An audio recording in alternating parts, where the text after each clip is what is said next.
Good evening. I want to welcome you again on another installment in our Religious Liberty series. This evening we have a special guest. I'm going to leave that privilege to Jeff Bromley to introduce. If you would, let's begin our session with a word of prayer.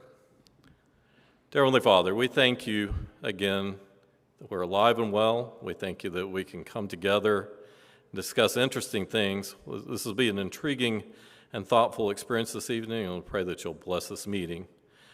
We pray these things in your name. Amen.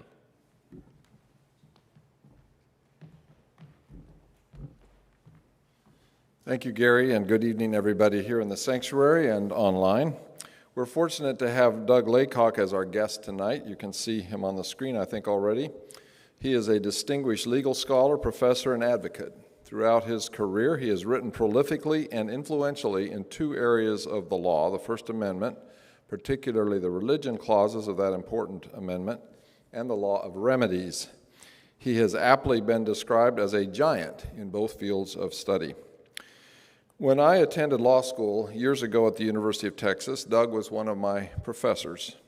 Then, and for many years thereafter, he was Professor Laycock to me. Only recently, and at his urging, have I managed to grow up and address him as Doug. Doug retired from the University of Virginia Law School earlier this year and moved back to Austin with his wife, Teresa Sullivan, who is a noted academic leader in her own right, including service for a number of years as president of the University of Virginia. They have children and at least one grandchild in Austin. Doug has been a leading champion of religious liberty in this country for decades, finding time in a busy academic career to argue the occasional Supreme Court case and to participate in filing briefs in many other such cases. Yet he has defied crushing entanglement with either side of the political spectrum. Let me read this paragraph, for example, from a news article about his retirement. I'm quoting now. At times he has been the target of both the left and the right in the culture wars, and he has represented both sides in court. At the Supreme Court, he represented the Catholic Archbishop of San Antonio, and in another case, Texas parents and students who objected to prayer at high school football games. His work and a letter of support he co-authored built support for the bipartisan Respect for Marriage Act, which codified federal protections for same-sex and interracial marriages, while at the same time protecting the right of religious organizations not to participate in those weddings. Much more could be said about his awards, his writings, his achievements, and the influence he has cast across many law students who have gone on to their own important work in the field of religious liberty, but it's time for me to let him speak for himself. Do not think tonight of this as a law school lecture, but rather as a conversation among thoughtful friends about how we experience life together, holding differing views on deeply important issues, and yet attempting to honor as best we can the rights that each of us has to those views. And there will be a chance for you to join this conversation. After Doug finishes his remarks, we'll have Q&A. If you are watching online, and many of you are, please put your questions in the chat box or type them in. If you are here in the sanctuary, you'll be given paper and pen, and you can write down your questions. We'll collect and condense the questions, and I'll have a few of my own to add. Doug, thank you so much for joining us tonight from Austin. Thank you, Jeff. I'm happy to be here. Jeff was one of my best and favorite students. He asked me why a busy law professor has empty bookshelves, and I guess that is kind of an obvious question. We are in a relatively new house in Austin, which had not nearly enough bookshelves. We have just finished building lots and lots of bookshelves. You're seeing only a few of them.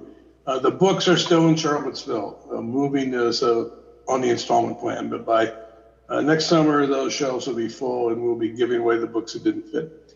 So let me talk about religious liberty at more or less the big picture level. Some folks who are deeply committed to their faith think the government is out to get them. That's not true. There are deep cultural conflicts about religion and religious liberty, and I'll talk about those. But very few of the people who are deeply hostile to religion are judges. The Supreme Court is more gung-ho to protect the free exercise of religion now than it has been at any time in its history. I've been one of the leading academic advocates for religious liberty, leading in the sense of taking stronger positions in favor of free exercise than most academics. And even I think they've gone too far on occasion in some of the recent cases. So that's the good news. The bad news is they're dismantling the Establishment Clause, the clause about government support for religion, and they appear not to care about the impact on religious minorities. The history here is complicated. The Supreme Court has cycled back and forth. In the wake of the New Deal, when the Supreme Court began seriously protecting the civil liberties of the American people, free exercise was part of that. And the civil libertarian judges who were mostly on the left, who protected free speech, who protected against racial discrimination, were also vigorously protecting free exercise. And one of the most famous cases here was an Adventist case, Sherbert versus Verner. In 1963, Adele Sherbert lost her job at the cotton mill because she wouldn't work on the Sabbath, and South Carolina refused to give her unemployment compensation because they said she was unavailable for work. That was upheld through the South Carolina courts. The U.S. Supreme Court, in an opinion by Justice Brennan, said this was a burden on her exercise of religion. It was equivalent to a fine for refusing to work on the Sabbath.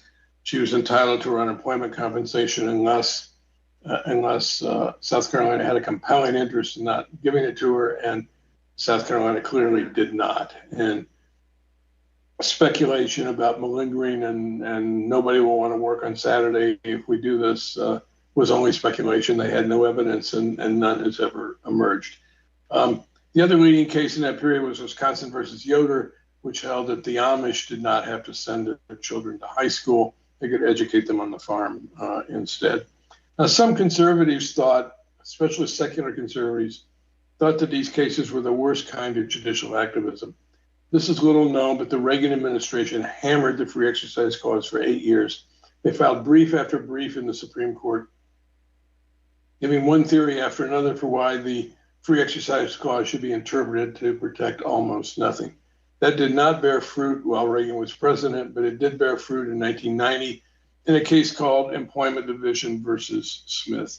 It was written by Justice Scalia, who was certainly not hostile to religion, but he was very hostile to what he perceived as judicial activism, and he was very hostile to judicial balancing of government interests against liberty interests. He wanted everything decided by categories.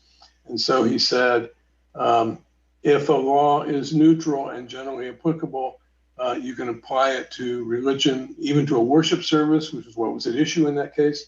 And you don't have to have a compelling reason. Actually, as I read the opinion, he didn't have to have any reason at all. He just say the law applies to everybody, tough on you. That opinion was joined by 4 conservatives plus Justice Stevens. All the other liberals dissented. It did not overrule anything. It explained Sherbert and Yoder as cases that had exceptions, so the law wasn't really neutral and generally applicable. Nobody knew whether to believe him. Supreme Court justices are sometimes manipulative, believe it or not, and no one knew whether these were real reservations that would preserve some case for the future, or whether those things he was just saying for the day so he wouldn't have to overrule anything, and as soon as it mattered, he would repudiate them. 3 years later, we got a bit of a hint in a church, in a case about animal sacrifice from South Florida, where the city of Hialeah had banned the religious sacrifice of animals, but had not banned any other reason for why somebody might want to kill an animal. And the Supreme Court said, that's not neutral, it's not generally applicable, you singled out religion, that's unconstitutional. But Coomey and Smith were pretty extreme cases. The Smith, the law had no exceptions, and Coomey, the law was all exception. Nobody was covered by the religion, so that wasn't clear where that left us. Congress got into the act. Congress was outraged by the Smith decision, passed the Religious Freedom Restoration Act, which tried to reinstate a statutory right to what the old constitutional rule had been. In 1997, the Supreme Court struck that down as applied to the states, said Congress didn't have power to go beyond the Supreme Court's interpretation of the First Amendment, but left it in place as applied to the federal government. It's been pretty important as applied to the federal government. So in a case called Ocentro, the court protected a small group in Santa Fe, New Mexico that was using a mildly hallucinogenic tea out of the Brazilian jungle in its worship service. In Brazil, that's a substantial religion. In the US, it's a handful of people, but the government couldn't believe it was losing a drug case, but they were, because they didn't have any really good reason why they couldn't allow an exception here.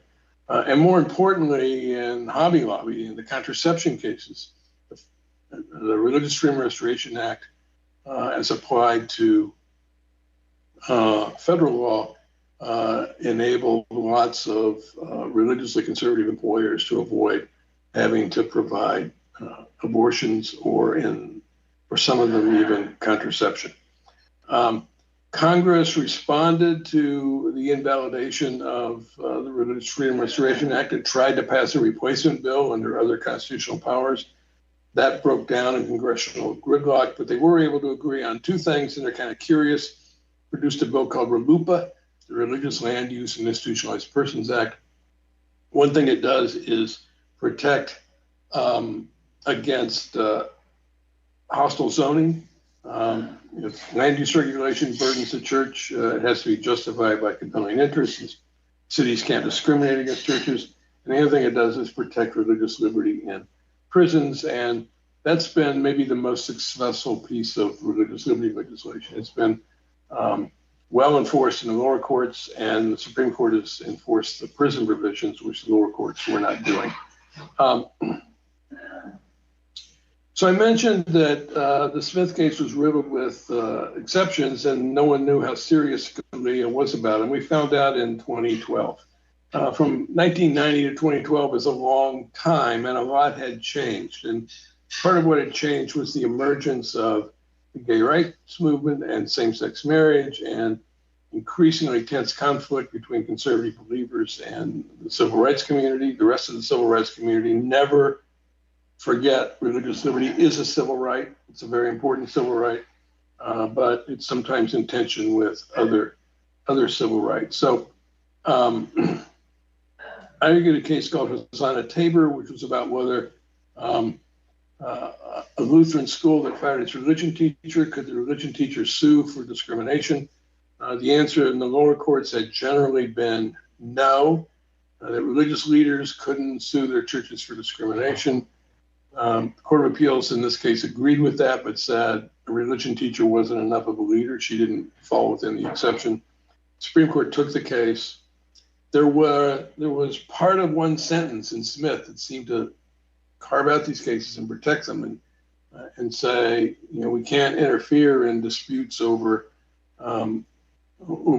leadership or dogma within a religious organization. And Scalia really meant that. Well, we found out very early in the oral argument, he was emphatic. It's right here in black and white in the Constitution. How can you argue this? Well, they could argue this because of the stupid opinion he'd written 30 years ago in Smith, but he didn't see it that way. Times had changed and his mind had changed, I believe. And the court unanimously affirmed what the lower courts have been doing, that they call them ministers, but it obviously includes priests and rabbis and imams and other key religious leadership positions, including religion teachers in religious schools, cannot sue for discrimination. Some churches abuse that, and they create horror stories for the other side to use about very unfair terminations. But on the whole, it's a good rule because it means we don't get judges and juries second guessing whether this person was a good minister or not, and trying to second guess it within the theology and the liturgy and the practices of a particular denomination that they probably don't understand. And there have been more protections for religious liberty in the cases that have followed. In 2018, in Masterpiece Cake Shop, you may remember, the court protected a wedding baker in Denver who didn't want to do a cake for a same-sex wedding. He's still being pursued by the state authorities and by a transgender activist. That case may get back to the Supreme Court at some point. In Fulton v. City of Philadelphia, the court said that Catholic Charities did not have to place foster children with same-sex couples, did not have to evaluate same-sex couples as potential foster parents. That was a case where the city said, we don't have any exceptions. This is neutral and generally applicable. And the court said, yeah, but you reserve the right to make exceptions. If you ever want to take care of one of your friends, you're free to make exceptions. So it's not a neutral and generally applicable law. In the COVID cases about restricting attendance at church services, those were very difficult cases. I think they sometimes went too far. At the height of the crisis, a church service, a crowded sanctuary with people sitting shoulder to shoulder for an hour or two, was a super spreader event. Some of the regulations were discriminatory against churches, some were not. The court analogized church services to things that weren't really analogous. They were analogous to movies and theaters and meeting halls. They were not analogous to ordinary retail where people don't sit packed together and move around and don't spend time with the same person. They've also done this in the funding cases. Neutral funding of schools, religious schools and secular private schools on the same terms is now not only permitted but required. Same thing with religious social service agencies. Series of 3 cases on that. Some people really worry about funding religious institutions. It looks like a violation of the Establishment Clause. I think the court has got this right, even though it does cut back on establishment, because it makes the government neutral.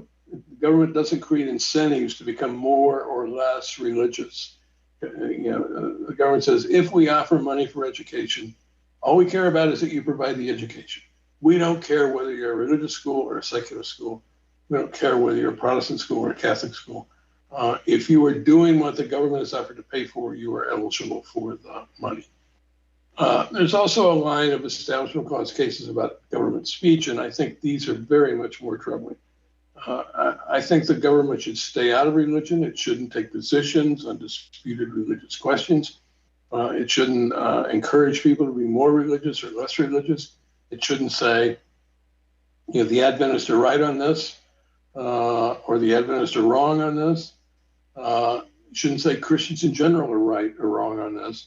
The court is giving up on that. So in Town of Greece v. Galloway, which I argued, they let city council meetings start with prayer and not interfaith prayer. Nearly all the prayers in Greece were Christian prayers, overtly Christian prayers, and some of them pretty heavy-handedly. So, case called American Legion versus American Humanists, they let stand a 40-foot Latin cross in the middle of the biggest intersection in town.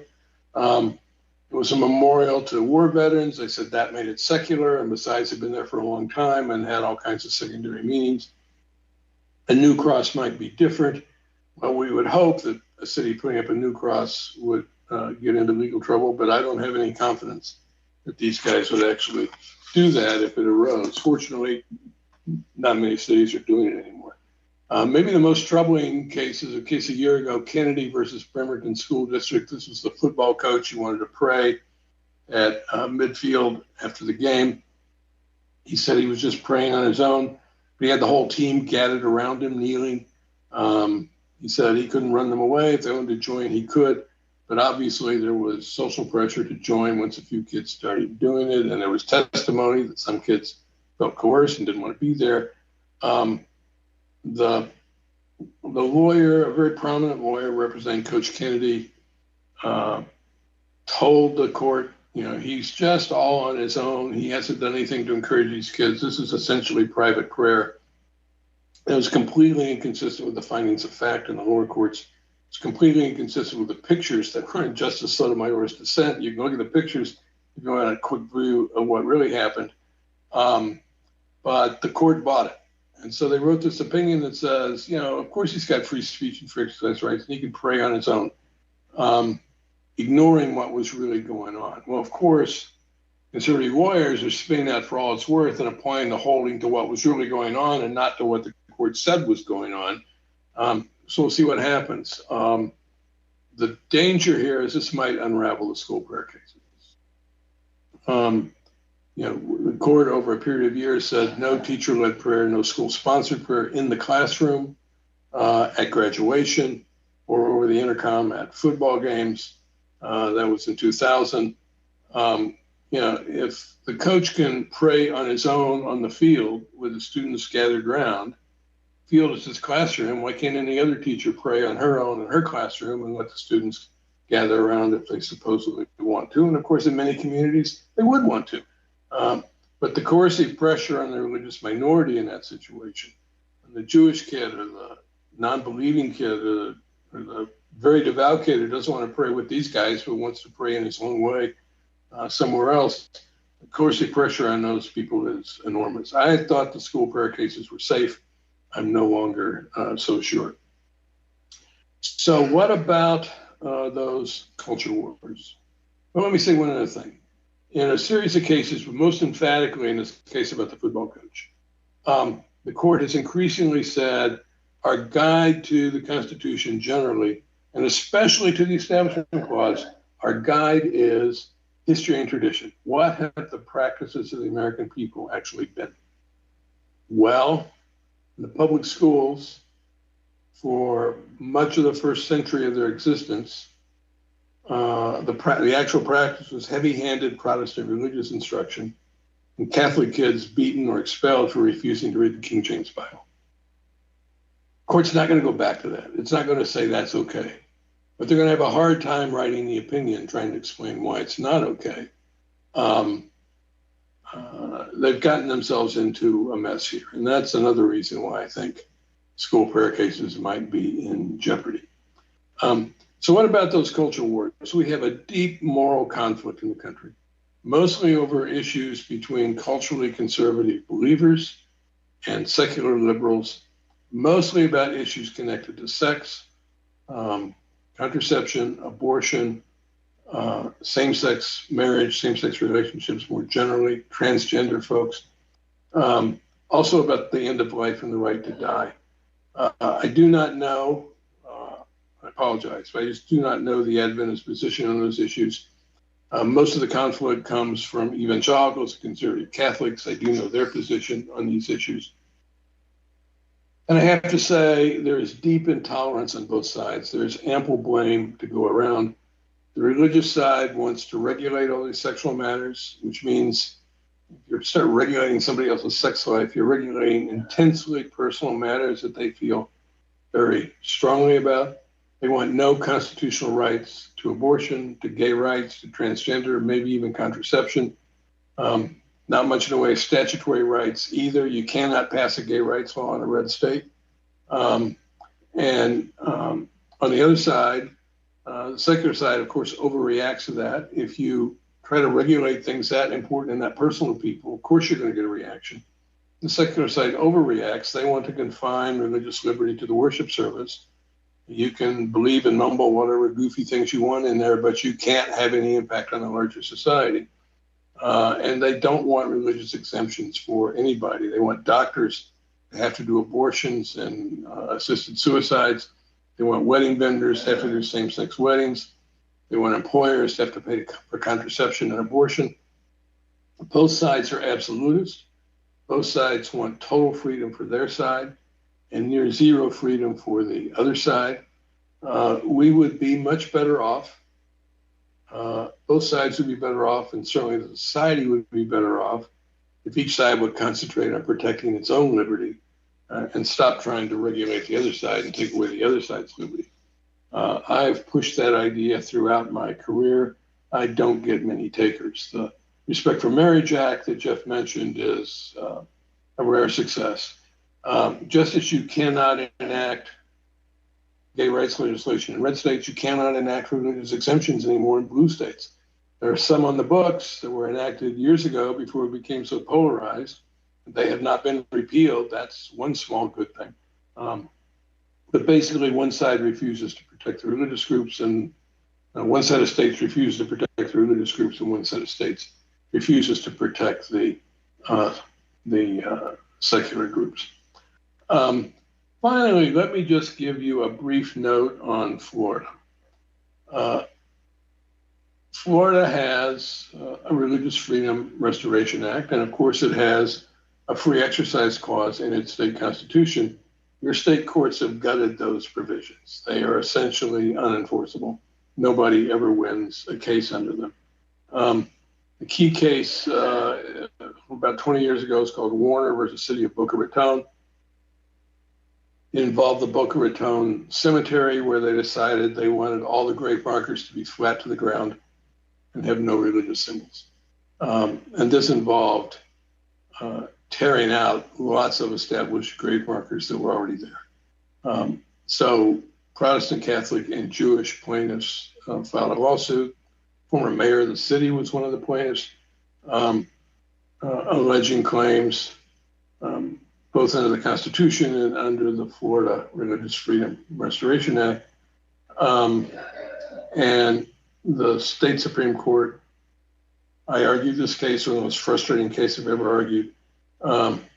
They basically said, doesn't protect anything unless it's mandatory. You know, if you've got a religious rule that says you must do this, so maybe the Seventh-day Adventist Sabbath observance would be protected.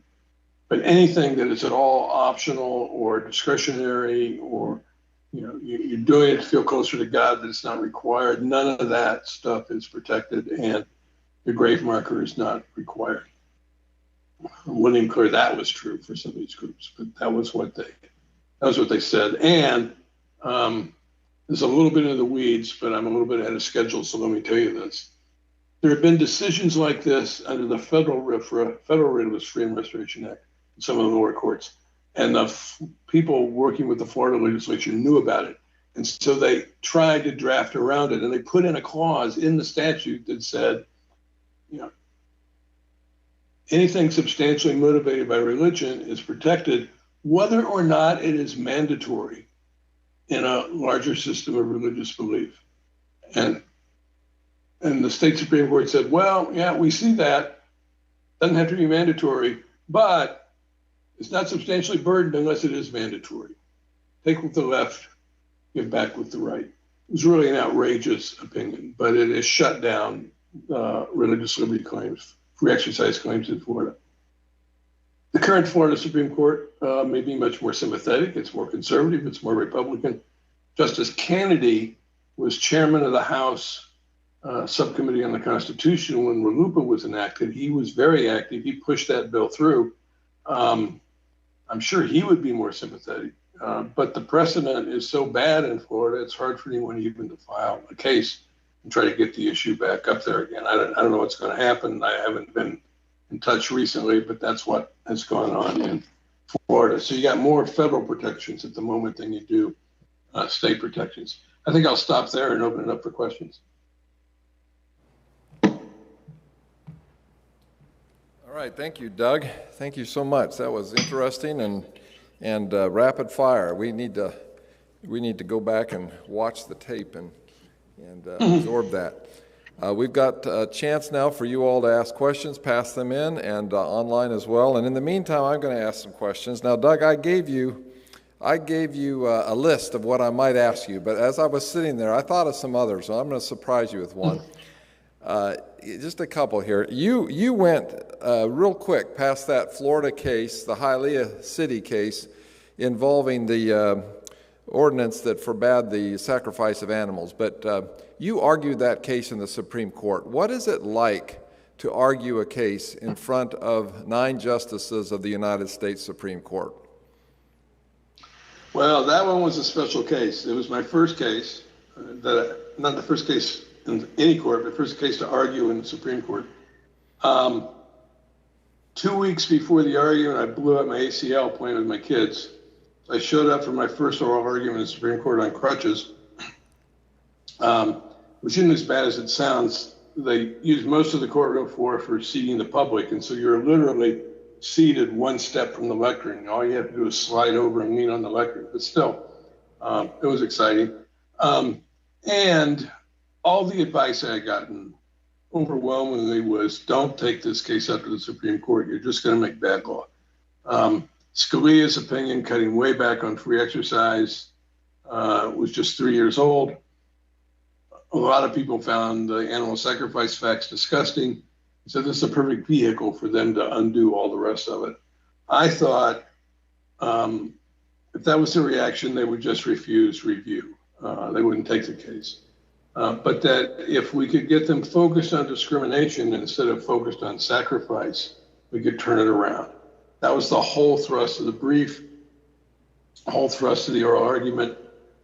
We got nowhere in the Court of Appeals, didn't get a single vote, but we did get them focused on discrimination in the Supreme Court, and we turned it around.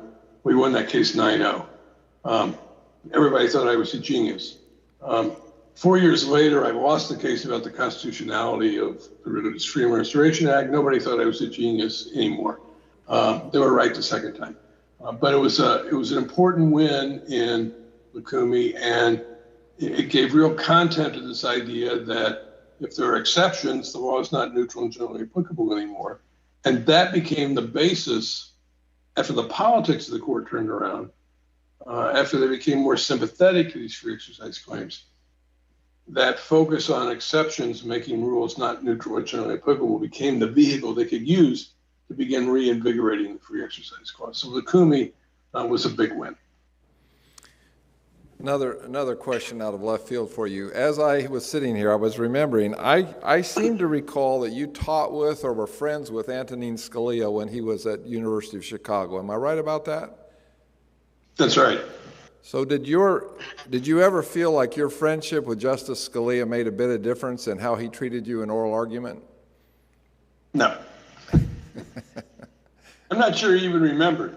It was a bigger deal to me, I think, playing squash with this senior guy than it was to him playing with this assistant professor. But assuming he remembered, no, it didn't make a bit of difference. All right. You mentioned the school prayer cases, and one of the articles, one of the things in the article that I mentioned to you and to the group here about your retirement told a story about you as a high school student walking out of a school Christmas program around the time of the first school prayer. Tell us that story and why, and what prompted you as a high school student to walk out on a Christmas program. Well, I was 14 years old. What can I say?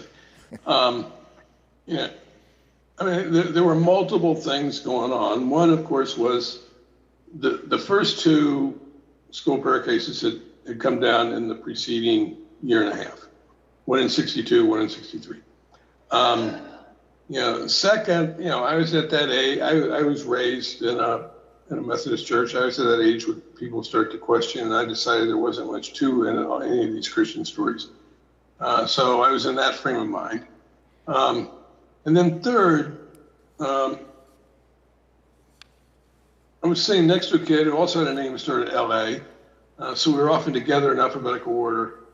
He was an outspoken, abrasive atheist.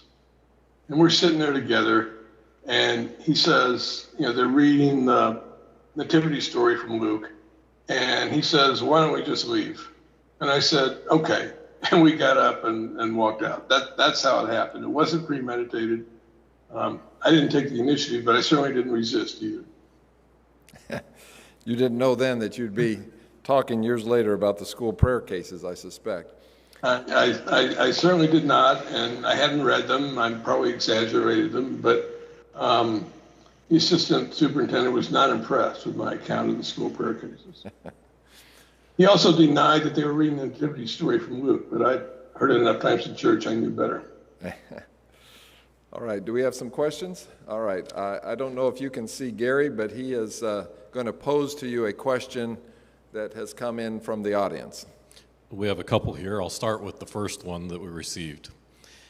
Do you believe that the recent trend of the court has been to generally increase and reinforce religious liberty? And if so, do you expect the trend to continue with the coming terms of the court? They've certainly invigorated and reinforced free exercise of religion, and that will continue.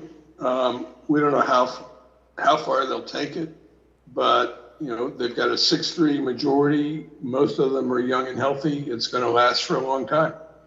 At least 10 or 15 years, and depending on what happens with elections, it could last 30 years or 50 years. So yes, there will be more of this. For me, religious liberty includes the Establishment Clause as well as the Free Exercise Clause. And on establishment, they are cutting way back. So they're not reinforcing protection there, but they certainly are reinforcing protection for free exercise. On that point, there's another question that came in before the program started that I can fit in here, Doug. There have been, when you say they're cutting way back on the Establishment Clause, that sounds like they're either not following precedent or they're reversing precedent. Would you comment a little bit about the court and its attitude towards precedent? What should a court's perspective be? Is there a risk that it looks very political and partisan when it engages in these shifts? And we've seen them in some other areas in the culture war in the last 20 or 30 years. Yeah, absolutely. So, there are a lot of areas of the law and a lot of courts where precedent really matters. Justice Cardozo, the famous judge in the 20s and 30s, once said the labor of a judge would be intolerable if he had to decide every case from first principles and couldn't build on the bricks that other judges have already laid down. But when it's something they deeply care about, precedent becomes much less important, especially at the Supreme Court, because there's no one to overrule them, no one to tell them no. So on the things they really care about, which tend to be the hot button issues that the public really cares about, they overrule precedent willy-nilly whenever the number of justices changes. Right? So, the abortion cases, Roe v. Wade was 7-2, and it had both liberals and conservatives in the majority. But they overruled it because now they had 6 votes to overrule it. Nothing's really changed. And as I walked through those free exercise cases, I didn't emphasize the point, but the court was swinging way back and forth, right? It didn't formally overrule anything, but that was sort of a technicality. Scalia's opinion and Smith hugely changed the law, and then the more recent opinions finding wiggle room and ways to work around that opinion also hugely changed the law. The Establishment Clause, we went from funding is mostly forbidden to funding is permitted as long as it's neutral to neutral funding is required. And we did that in about, from 1986 to 2010 or so, we did that in 25 years. So there's a lot of overruling. It does look political. It very rarely happens because somebody saw the light and changed their mind. It happens because there are new appointments. And of course, I mean, both sides care about this. I think the Republicans have done it better and more effectively. They have really made judge selection a campaign and a campaign issue, and they've done it more effectively than Democrats have. So, they're up 6-3 right now. Let's stay on the Establishment Clause just a little bit longer. Just for the benefit of those who are not lawyers, would you just remind us what it prohibits, that clause in the First Amendment? Well, what it prohibits is, of course, deeply disputed. It says Congress shall make no law respecting an establishment of religion, respecting in the sense of having to do with respect to. We know more or less what an establishment of religion was. The Church of England in England was the Church of England as by law established. It was officially designated as the state church. It got tax support. The king appointed the bishops who appointed the priests. It carried out some governmental functions. It was responsible for welfare and taking care of the poor. Church attendance was mandatory in the established church. Church attendance, in the worst times, church attendance in any other church was forbidden. If you weren't a member of the established church and weren't attending services, you were ineligible to any public office or to be a school teacher or to serve in the military. or to have more than 2 apprentices. It was a pervasively enforced government religion. And so some folks, mostly on the right, would say, that's all it means. We haven't done anything like that in 200 years in this country, so no problems with the Establishment Clause. But what we do are more attenuated vestiges of that, right? So when a government meeting takes the first 5 minutes for a prayer, well, it's 5 minutes instead of an hour. There are no criminal penalties if you get up and walk out. I got up and walked out in high school. But you really can't do business with your government agency unless you sit through somebody else's prayer service. That is a very small case of the basic problem of mandatory church service back into the full-blown established church. So we have a whole series of arguments like that, right? Is funding a Catholic school on a non-discriminatory basis, on the same basis as we would fund a secular private school, is that an establishment? Because in Virginia in 1786, they said no more funding for the Protestant clergy, right? Well, they're the same in some ways, they're different in other ways. So we have that kind of argument over and over. But the basic idea of an established church is a government-supported church. And the support may be financial, it may be moral, it may be rhetorical, it may be government saying this is the best church to go to. It may be government putting up one religion's religious displays, crosses and nativity scenes, but not other religions' religious displays.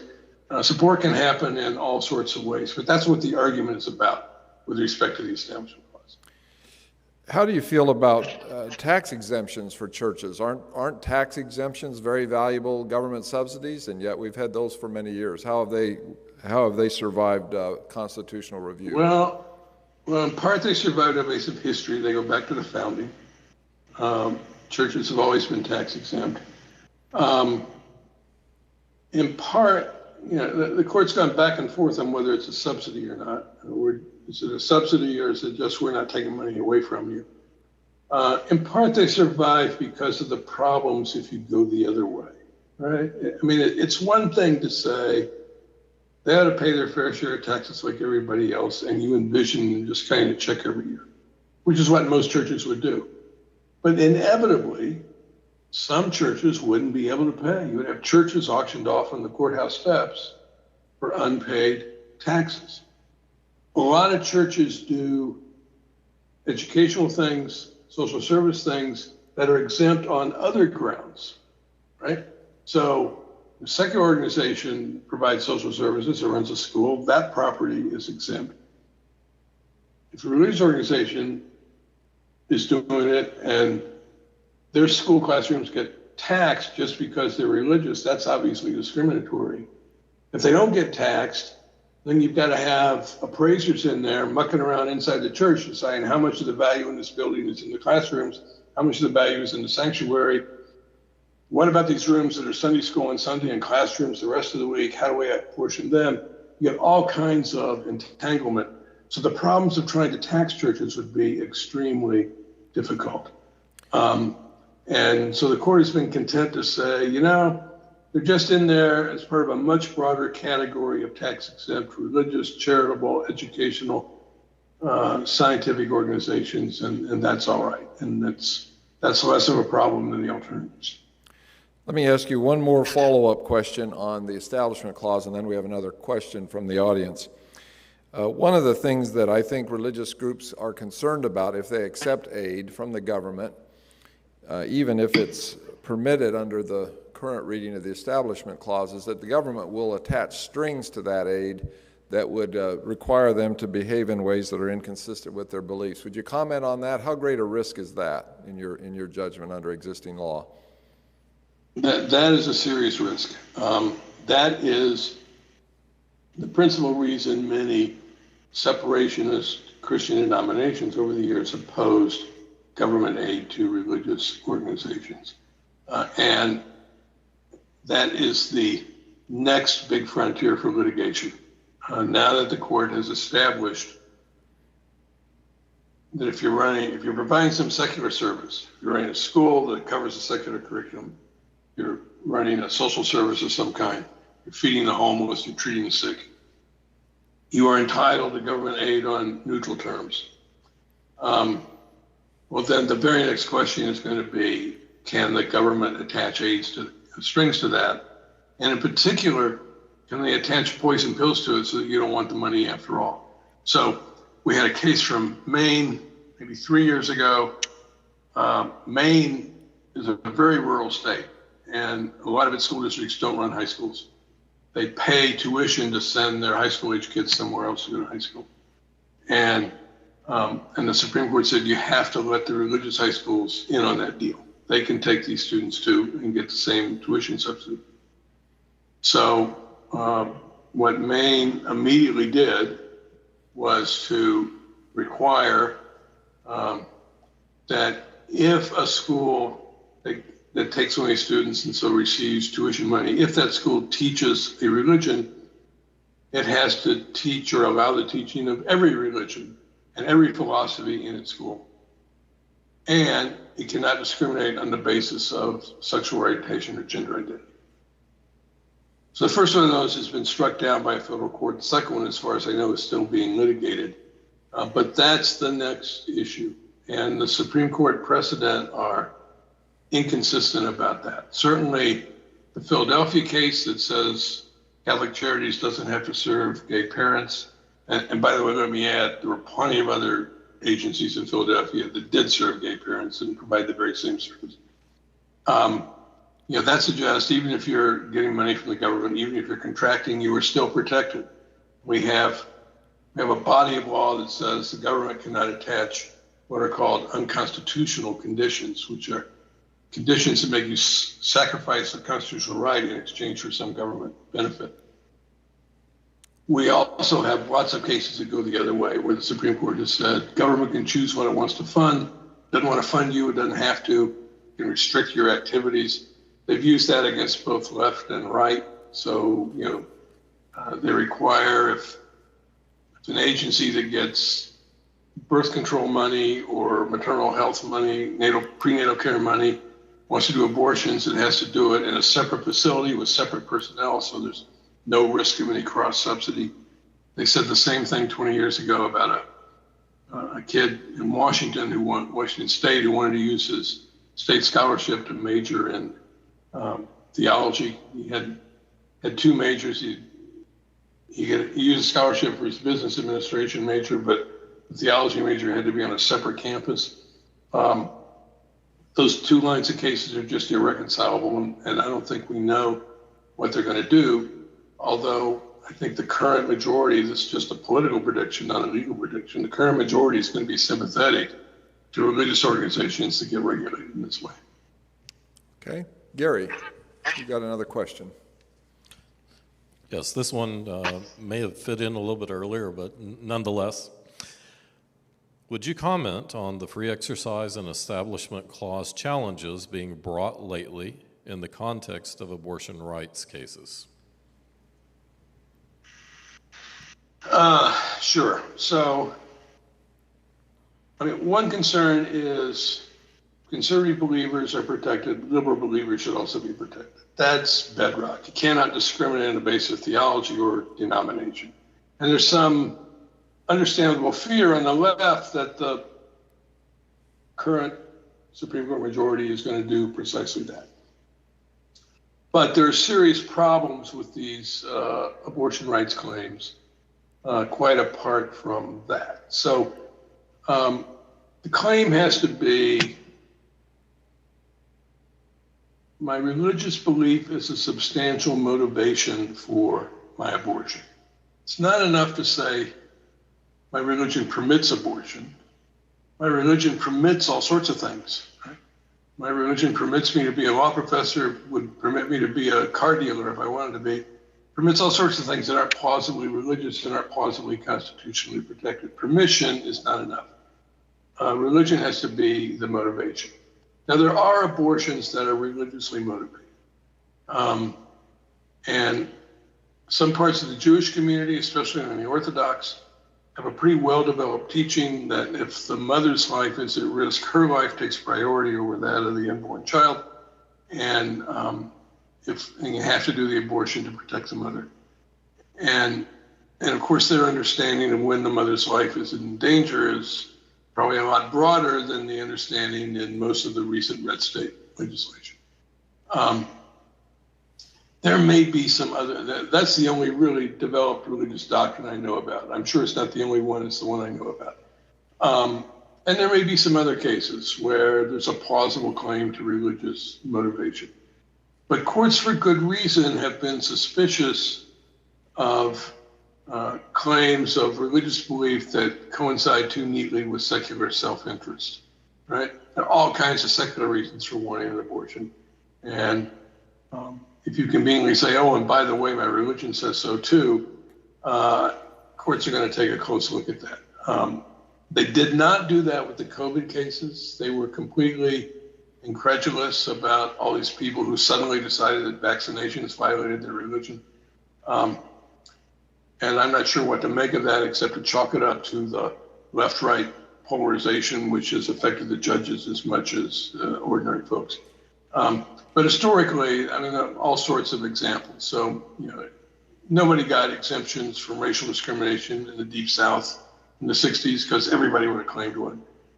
Nobody ever gets an exemption by saying it's against my religion to pay my taxes. The whole Republican Party would claim one, and most Democrats wouldn't be that far behind. I think these abortion claims have an uphill battle, except where there's a pretty clearly defined religious doctrine. That doesn't mean people aren't going to change them. And there is another complexity. Recall all the times I mentioned, if a law has exceptions, then it's not really neutral and generally applicable. Well, most of these abortion laws have some exceptions. They're pretty narrow, but they're exceptions for the life of the mother, the unviable fetus, and so forth. So maybe they're not neutral and generally applicable. And then if they're discriminatory, it's very hard to justify the discrimination. Finally, there is what lawyers call a realist answer. Just never mind what the rules are, just realistically, what do we know judges are going to do? The current majority of the Supreme Court will say, even if they get one of these cases, even if they say it's a good free exercise claim, there's a compelling interest in protecting unborn life, and that overrides the constitutional right. That's what they will say as a practical matter. Now, what about the state courts? My take there is, if a state court, a state court can do the same thing. A conservative state court can say, compelling government interest, protect the unborn child, done. A state Supreme Court that wants to protect abortion won't stop with a handful of abortions under free exercise. That state court will turn to other parts of its constitution. Florida has a right to privacy clause. Every state has a due process and equal protection clause. They will turn to those broader clauses and protect all abortions, not just the religiously motivated abortions. So I don't think these religious claims are going to play a big role. They may play some role in a small number of cases. And I think some of them are phony, but a number of those claims are quite sincere. Pardon me. You talked about state constitutions, and we haven't spent any time really tonight on that. But I wonder if you could just comment briefly on something called the Blaine Amendments, and maybe tell people a little bit about the history of the Blaine Amendments and whether they have actually had any impact on aid to schools or other religious institutions through the years, and whether they're dead now after the Montana case that I think you mentioned. Right. So that's a very important story in American history that isn't nearly as well known as it should be. So, beginning in the 1820s and gearing up in a major way by the 1840s, there was a broad movement to create public schools. And before that, schooling had been kind of a haphazard thing, often private, entrepreneurial teachers would set up their own schools. Some churches ran schools. Some local communities ran schools. But there's no organized system. And the famous name is Horace Mann in Massachusetts, you may have heard of, who's said to be the father of the public school system. And this was in the wake of the Second Great Awakening. It was inevitable that these public schools were going to teach something about religion. The question was, what would they teach? And Protestants, of course, disagreed among themselves. And, you know, there were Calvinists and there were Lutherans and there were all sorts of folks. There were Anglicans in the South and Congregationalists in the North. And the solution that Horace Mann came up with was read the Bible without note or comment. No one can really object to reading the Bible. And if the teacher doesn't explain it, then she doesn't get into interpretation issues, and we don't get into any of these disagreements between denominations. And so that was the solution in the early years. But about the same time, the big Catholic immigration is beginning, and it explodes in the 40s with the potato famine and other things going on in Europe.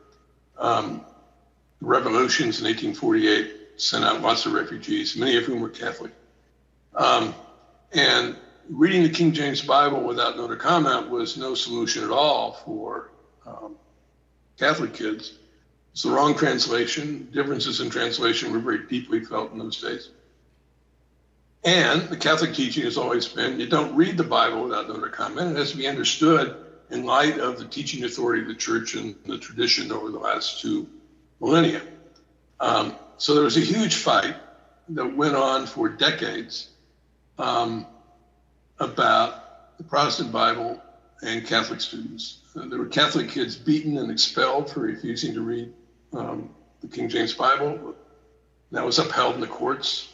Occasional decision protected the Catholic kids, but not many. There were riots in the streets. In Philadelphia, churches were burned to the ground. 20-some people were killed. 2,000 militia with artillery had to come to regain control of the city over exactly this issue of whether you could exempt Catholic kids, whether you could make them read the Bible and so forth.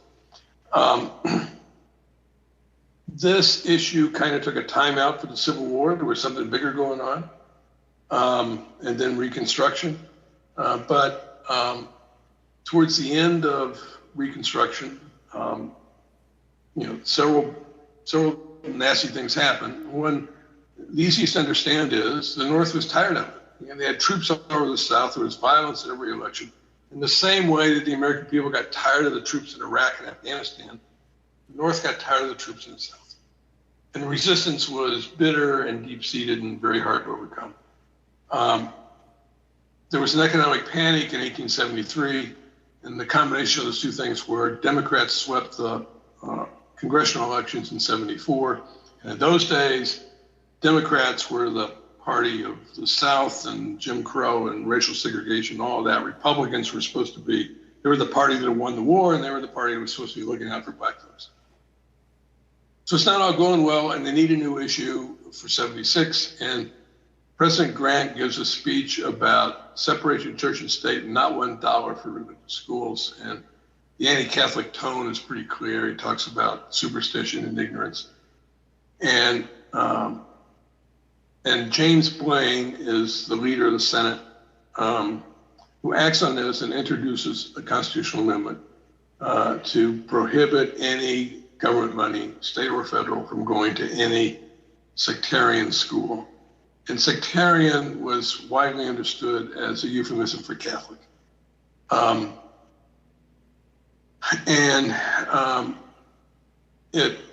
It passed the House. It was defeated in the Senate by Democrats with immigrant constituencies.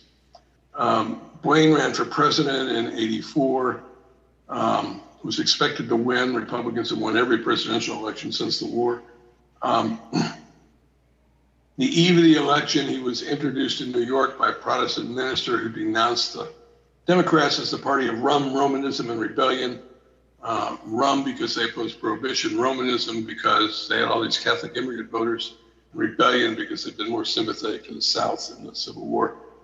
And a lot of historians and political scientists think that so outraged the immigrant vote, it turned New York away from Blaine, and Grover Cleveland was elected president instead. One of Cleveland's campaign slogans was Blaine, Blaine, James G. Blaine, the Continental Buyer from the state of Maine. And on the other side, they were asking Cleveland about where his illegitimate daughter was. And after he won, his people were chanting, hurrah for Maria, hurrah for the kid. I voted for Cleveland. I'm glad that I did. It was a wild campaign. So the Blaine amendments that you ask about were not federal. They were state constitutions. 37 or 39, depending on how you count states, have these provisions. They're not all the same. They say, but they're modeled on the federal Blaine Amendment. They say no government money to sectarian schools. Some are much more stringent than others. The first of them, the earliest of them, were enacted in the 1840s.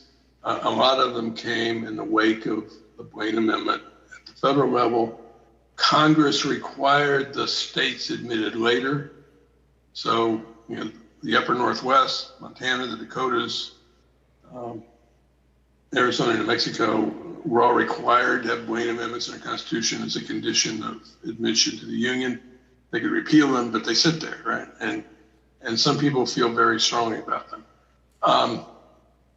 So some of them are interpreted very stringently, no money for any purpose, however neutral, however secular, no money can go to any religious organization.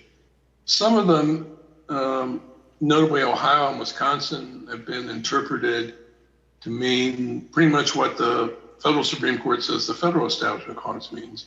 No funding that singles out or goes only to religious organizations, but they can get neutral funding. So it has to be litigated state by state to the state Supreme Court. Number of decisions around the country and a number of states that haven't said anything yet. And then there are these constitutional attacks that they're unconstitutional, particularly under these recent Supreme Court decisions that say, if you fund education or social services in the private sector, you don't have to do that. You can fund only public schools and not a penny to private schools. But if you choose to fund private schools, then the money has to go neutrally to both the religious private school and the secular private school.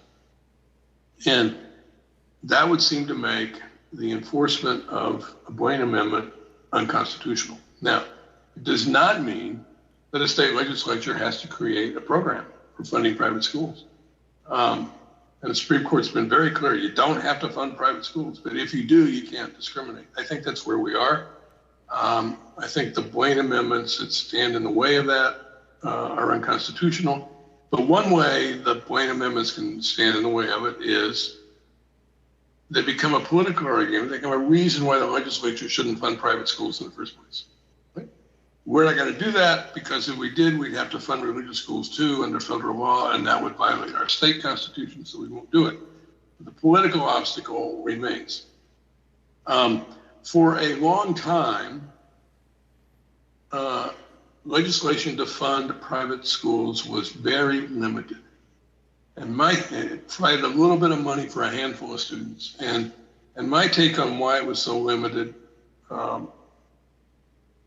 might have been too cynical, but my take was Democrats mostly oppose these programs altogether, partly on church-state separation grounds and partly because the teachers' unions were opposed. And Republicans supported the programs, but didn't want to raise any money to fund them, so they could only enact them on a very limited basis. Because otherwise, you had a big program, it required tax money. And when they went to initiative and referendum in the states that have that, they were always defeated. Something like 10, 15 elections in a row, proposals to provide more money to private schools were defeated. All that seems to be changing. There have been a number of recent legislative enactments providing much more money, some of them statewide. I don't know the details of the current Florida program. I think the current Florida program purports to enable any student to go to a private school and get public money for it. Similar program was struck down by the Florida courts years ago, but as I mentioned, you may have a much more sympathetic state Supreme Court at this point. And there's similar developments in a lot of states. So the Blaine Amendment, the little Blaine Amendment ban on money to religious schools may well be breaking down. And if directly enforced, it probably violates the federal constitution as currently interpreted. But it still has a lot of political effect, particularly in blue states. Thank you. That was a tour de force of history, the Blaine amendments. I think we'll take one more question. We're just a bit past 8, but are there any more back there? All right, I'm going to close with this question, Doug. It's not something we dwelt on a lot, but you alluded to it, I think, in your opening. Would you just comment briefly on the church autonomy doctrine and a couple examples that I thought of? If our congregation, for example, were to get in a big quarrel over how our offerings are used, with one side saying they're spending it on things that are inconsistent with Adventist doctrine, and the other side saying no, they're not, could we go to court and get that resolved? Or if we were looking for a pastor and an Episcopalian applied and we said no, we want an Adventist pastor, could that person sue us for religious discrimination? Comment a little bit on the church autonomy doctrine, and we'll wrap it up on that reassuring topic. Okay, so the last question is the easiest. That's the ministerial exception. And the Episcopalian cannot sue you for refusing to hire him, and even if the facts were more sympathetic. If the plaintiff said they were all set to appoint me as their pastor and they found out I was black, it was racial. He might have made it up. He might have misperceived. It might be true. There's still churches that discriminate, but he can't sue. He's barred by the ministerial exception. Courts simply will not get into disputes over who should be the minister, who should be the bishop. A couple of cases back in the 50s and 70s, literally trying to litigate the appointment of a bishop. The Supreme Court threw them all out. So that's the easy part. Then court increasingly says the ministerial exception is part of this broader idea of church autonomy. You can't regulate or interfere with the internal affairs of the church. That's a little less clearly settled. I think if you are fighting over, if you're fighting over the content of Adventist doctrine, clearly you can't litigate that, and court's incompetent to adjudicate that, and it's none of the court's business. As you start to fight over applications, things get more troubled. Could you litigate over an expenditure alleged to be in violation of Adventist doctrine? I think not. I think that's pretty clearly covered. But there are a lot of cases where churches split. A surprising number of schism cases. These are cases where a local congregation wants to leave the denomination, or cases where a congregationalist church that doesn't have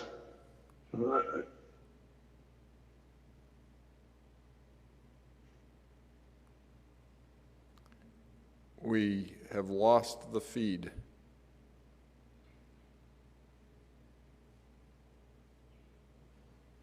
And that might be where we have to end. I'm waiting for a word from our IT booth there to hang on or to...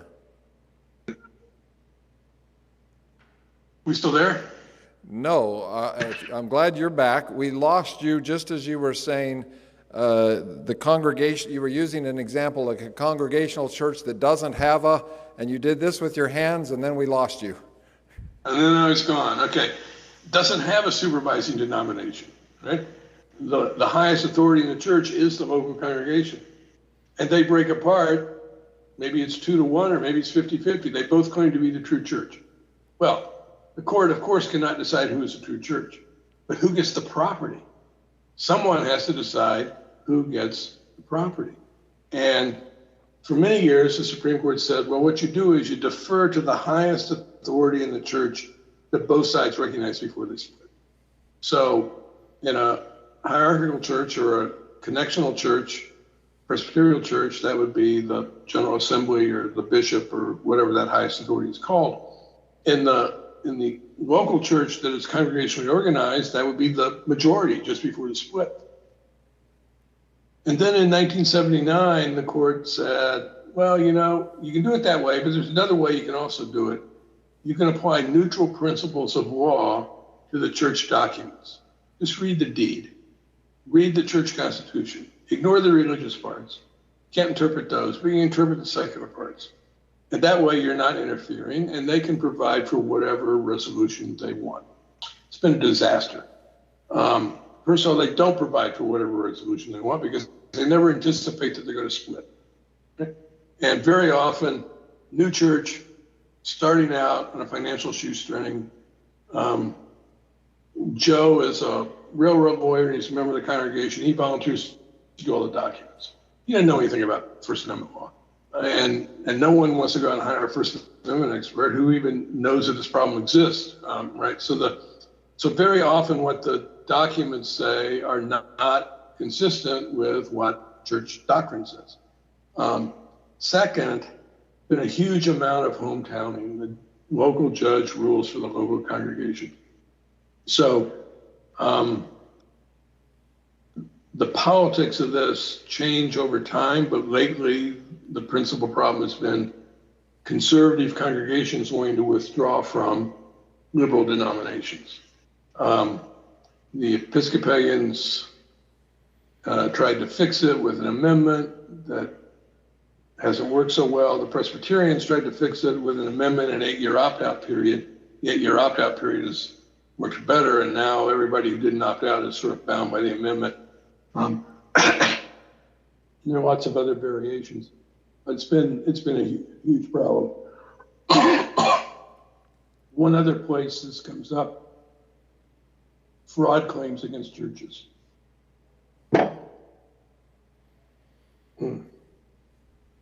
So one of the Huntsmans, the big wealthy political family in Utah, currently has a lawsuit pending against the Latter-day Saints, alleging that he made a big contribution to the church.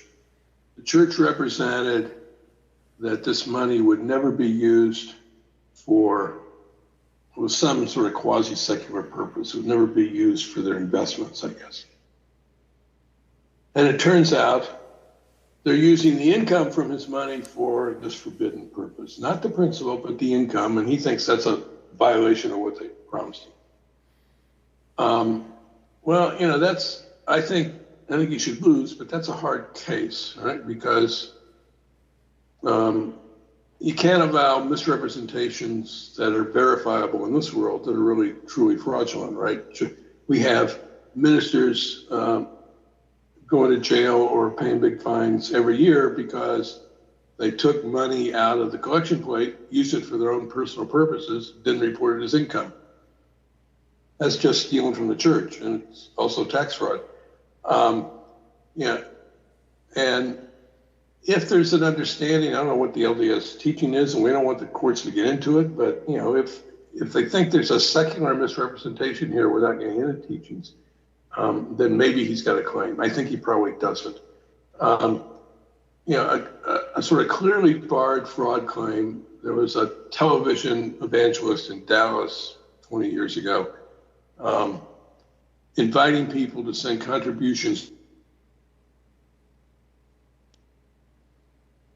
Enterprising TV reporter found the envelopes with the prayer request and the checks removed all in the trash dumpster. Right? And so a bunch of people sued him and said he promised to pray for our request and he didn't. And the Texas Supreme Court said, you know, we can't decide this. First of all, what does it mean to pray over them? You could have prayed over them collectively. You didn't have to read every one to pray over them. In Catholic services, there's a point at which they pray for the intentions of the people. The whole congregation doesn't have to one by one state what their intentions are. God knows what their intentions are. And so who knows what prayer meant for the pray over them meant for this guy. And second, how would you ever figure out the damages? The secular court can't decide whether prayer works or doesn't work, or whether there's anybody to pray to or there isn't anybody to pray to. So, you know, he was shut down by the public reaction, but not by the fraud lawsuits, which were all about his religious representations. You know, if you say, believe in me and you shall have eternal life, and somebody comes along and says, I contribute to you all these years. Now, as I think about it, that doesn't make any sense at all. You defrauded me with this eternal life promise. Obviously, you cannot allow that suit to go forward. So you have to somehow draw a line between the things that are the business of the church, that are internal to the church, and the things that are verifiable in this world and that are more secular. And it's sometimes clear line and sometimes not so clear. But that's the core. The core is the ministerial exception. Ministers can't sue their church. Okay. And then the more disputed periphery as you work your way out of church autonomy. All right, Doug, we're going to leave it there. I feel like we're stopping right in the middle of a conversation that could go on for several more hours, but we're not going to burden you with that. We're going to let you get back to unpacking your books, filling those bookshelves. Doug and Gary, would you like me to close, or is one of you planning to? All right, we'll close now. Thank you so much again for joining us. We really appreciate it, and it's been a wonderful, informative evening. Let's bow our heads now for a word of prayer. Father in heaven, thank you for these lessons that were learned about our wonderful freedoms here in this country, and yet the challenges of applying them to specific situations. We pray for our judges and our leaders, and for each person involved in these debates. That includes all of us as we seek to live together in harmony. In your name we pray. Amen. Thank you, and good night.